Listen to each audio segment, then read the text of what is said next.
Done really well to bounce. And there's still Kemba Nelson to come for Jamaica in the women's 100-meter heats. Let's tell you also that Olympic champion Hansel Parchment took the first step towards a back-to-back global championship titles at the World Athletics Championships in Eugene, Oregon, and that took place on Saturday. As Jordan Fort reports, all 11 Jamaican athletes made progress in their events in the morning session of Day 2 at Haywood Field.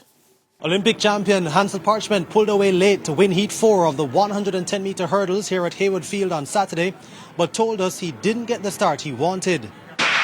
Parchment clocked 13.17 seconds to win his heat comfortably.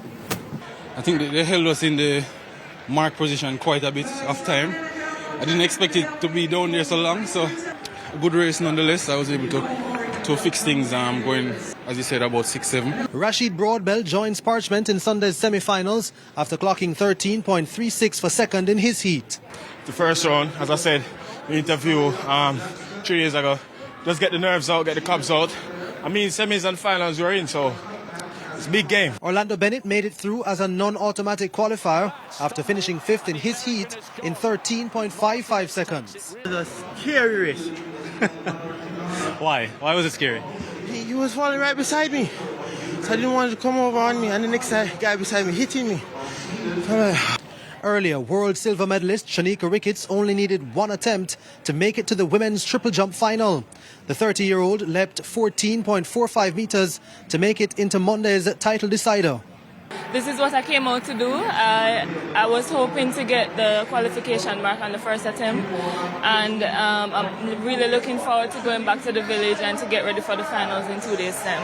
Akeelia Smith was delighted with joining Ricketts in the final after a 14.36 meter personal best performance. I can say I came here, it's a big meet, you're not really expected to do much at my age, but coming here and do this good, it's a whole feeling for me. Kimberly Williams ensured 3 Jamaicans will have a chance of being on the podium after taking the final qualifying spot with a best effort of 14.27.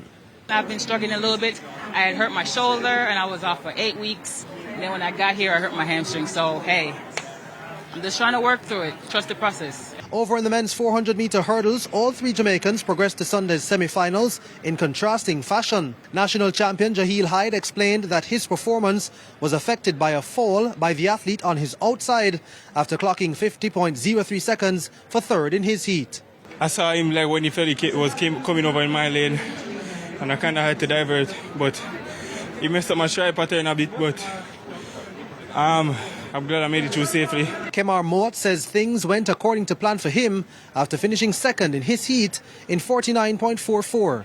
It felt pretty good. My coach told me just to assess the race and make sure that I finished top 3.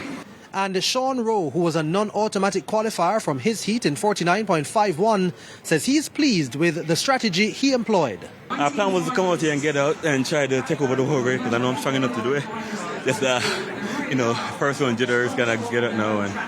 And national high jump record holder Lamara Distin and national champion Kimberly Williamson both had 1 meter 90 as their best clearances to make it through to next Tuesday's final.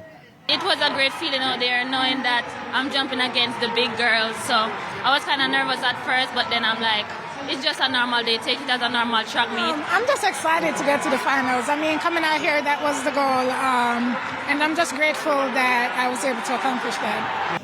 Reporting from Haywood Field in Eugene, Oregon, from the World Athletics Championships 2022, I'm Jordan Fort for TVJ Sports.